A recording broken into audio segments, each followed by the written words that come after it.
A very good evening, everyone. I'm Dr. Vishwarup Mukherjee from the Center for Biomedical Engineering at IIT Delhi, and I'm going to be presenting our work on a simple drift compensated method for estimation of isometric force using sonomyography.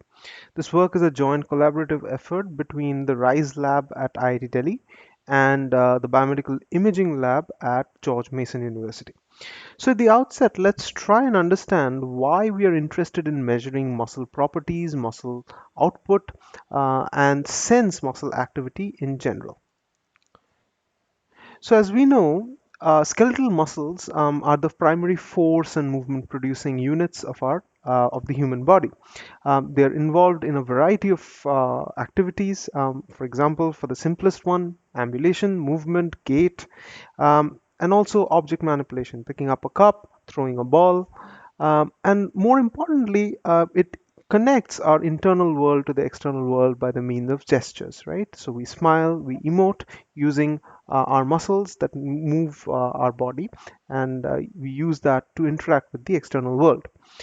Uh, However, individuals who are impaired in their ability to move, who have motor disorders due to, let's say, amputation or paralysis following stroke, have a very difficult time in performing even these simple activities. And the ability to sense muscle activity, the ability to detect motion intent, voluntary motion intent in these individuals could pave the way for driving and controlling biomechatronic devices and rehabilitation devices such as exoskeletons and prosthetic arms. The predominant way to do this has been throughout the past 2 or 3 decades has been the use of surface electromyography. Surface electromyography involves the measurement of electrical activity of the neural drive signals that cause muscle contraction from the surface of the skin. While this is effective, the most commonly used strategy is what we call single site measurement.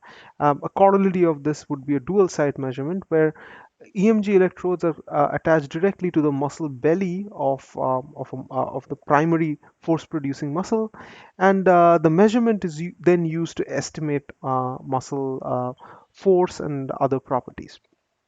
Uh, while this gives us some degree of idea of how the muscle is performing, it is very limited in its scope. It's very limited in its ability to see beyond few layers of tissue. So people started looking at a multi-channel EMG system, and these wearable EMG systems started to develop. One of the most commonly recognized surface electromyography system would be the Myoband, which used an array of 8 electrodes. People then started moving towards even more high density EMG electrodes in order to be able to do pattern recognition based systems. However, all of these systems, because they are surface-based measurements, suffer from very low SNR and also poor spatial and temporal specificity. So to be able to tell which muscle is actually activating from the array of muscles that are there in the forearm or in the lower extremity. Also, these electrodes tend to have a lot of crosstalk between themselves, and it's very hard to resolve this crosstalk. So as a result, most research groups have realized that the only way to get clean signals from SEMG would be to have implantable electrodes instead. So this field has started moving towards implantable solutions. Sonomyography, on the other hand, involves the use of ultrasound as a non-invasive modality to be able to look at muscle deformation in real time, and this has been seen as an alternative to surface electromyography. With ultrasound, as we know, acoustic waves are sent inside the body and the reflections are measured, and this is used to develop a interpretable image that shows the muscle deformation in real time. The advantage of ultrasound is that it's able to detect deep as well as superficial muscles and resolve them spatiotemporally. As you can see over here with the image sequence or video sequence of an individual moving their index finger, and the ultrasound probe was placed right as you see in this image over here. transversely across their forearm in order to image the cross-sectional view of the forearm muscles, you can see that the flexor superficialis muscle group is actually activating, and you can see this in real time and be able to tell where this which muscle is actually giving rise to this motion. Okay? Um, so some groups have tried to exploit the features available in the rich set of features available in ultrasound imaging in order to be able to determine multiple parameters. A group from the Hong Kong Polytechnic University looked at how measurements of pennation angle as well as echogenicity of the ultrasound signal can be used to determine isometric force.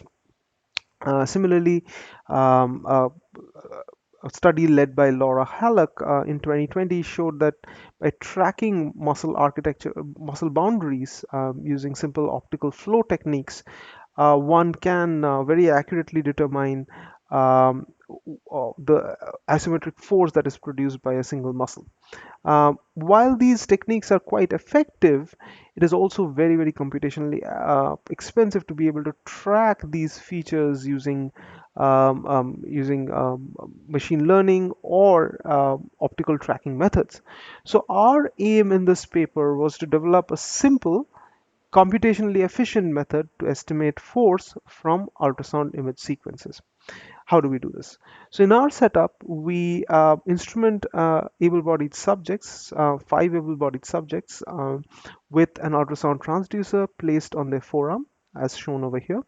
They were also asked to hold on to a dynamometer, which would measure the amount of force they would apply. The amount of force they would apply would then be mapped to a user-controlled cursor on screen. So as they applied more pressure, this cursor would move up, and then if they release that pressure, the cursor would move down. We would present them with a target that would move up and down at different velocities, and the task was to control or to follow this cursor as closely as possible. At the same time, we measure the ultrasound signal, we synchronize the dynamometer output and the sonomyography output in time, and we resample the data because they're collected from different sources, so they have different sampling rates. We also did a few steps to synchronize the signals using time synchronization pulses and so on, but I'll not get into details of that. So um, after we have acquired the image sequence, we take these sequences of images and we ask during the calibration phase, we also ask the user to show us what the ultrasound image looks like corresponding to the maximum force that they can exert and the minimum force that they can exert. So the rest reference frame and the MVIC or maximum voluntary isometric contraction frame. Then we take the current image and we compute a Pearson's correlation to ask the question, how similar is the current frame to the highest force level, and that gives us one correlation value Cm. And we also ask the question, how similar is it to the rest? So these are the two bounds that we are looking at, and we're trying to ask the question, how similar is it to the top bound and to the lower bound, right? And we get another coefficient. And then using these two coefficients, we simply weight them and we generate a sonomyographic signal in real time. So this gives us an estimate of the force in relation to the maximal and the minimal force that the user could have applied, right? But however, in the sonomyography signal, we notice that there is a sort of a slow baseline drift, right? So during the experiment, we asked the user to exert different amounts of force, right? And as a result, you will see that during these ramp contractions, we see a slow drift in the baseline. So this is drifting slowly over time, right? And we hypothesize that this baseline drift is caused by a number of reasons. Primary among them would be fatigue. So as the user is performing these experiments, the muscles do get fatigued, and this fatigue results in a change in the morphology of the muscle itself, resulting in a change in the reference frames that we had used to compute the sonomyographic signal itself. And we also hypothesized that some of it could also result from shift in the probe itself, which was secured to the arm of the individual. But even then, there would be some probe shift. So how do we compensate for this probe shift? It was necessary to compensate for this probe shift. So we've used two different methods. The first is, from the dynamometer readings, when we say that, okay, whenever the force drops beyond a certain level, we consider those instances to be resting instances, and we update our rest references, right? So we change the rest reference as the user is resting to be updated with the current morphology of the resting state of the muscle, right? Also, we tried polynomial retrending. This was suggested by Laura Halleck in her paper, and we wanted to compare the two results, and wanted to see how they perform. In polynomial retrending, essentially, we see how this drift has occurred over time. If we fit a third order polynomial, and then we use this polynomial to shift the baseline down, right?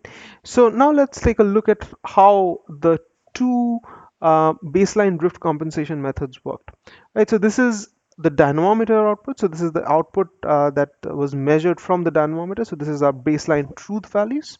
Um, and then at the bottom in B, you see the estimated sonomyographic signal. Notice that this is not baseline compensated at all, right? So you can see this drift over time. And this is just for one subject. We have similar results for other subjects as well.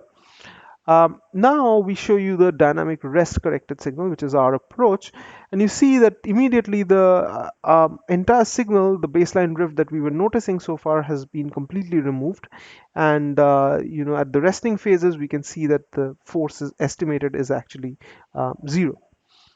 But when you look at the polynomial retrended, you do see that the drift has been compensated for to a large extent. But however, the resting forces are still estimated to be at a slightly higher level than they should have, right? So if you look at these sections, you see that there's some increase in the forces, and the drift has not been completely compensated for. So based on these results, we went ahead with further analysis based on our dynamic rest corrected methodology. So we also wanted to establish a theoretical model between the force and the sonomyography signals, and this was necessary because we have seen that such theoretical models can be used to estimate the mechanical properties of muscles as well. For example, this is the very famous Hill's model, which uses viscoelastic elements to be able to model muscle properties.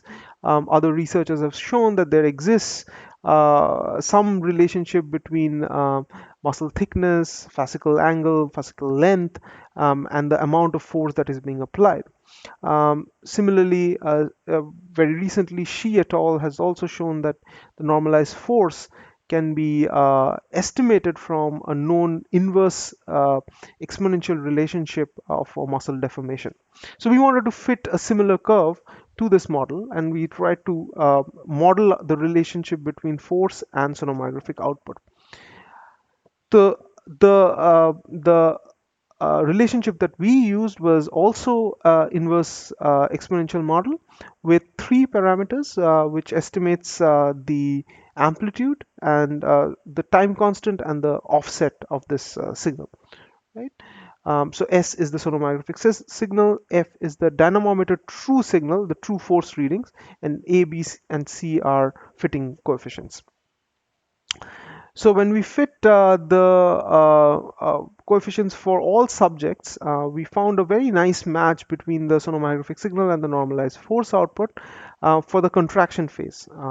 And then we looked at the relaxation phase as well. So when the force was being released, we found that the errors were slightly higher, and there was one particular instance in which the signal was actually quite different from the inverse exponential relationship, and we don't quite know why this is the case, but we do hypothesize that during contraction the results are better, primarily because our ultrasound sensor was placed on the flexor muscles, and since they were not able to actually look at the extensor muscles while the relaxation was happening, the estimate would be slightly skewed in favor of contraction.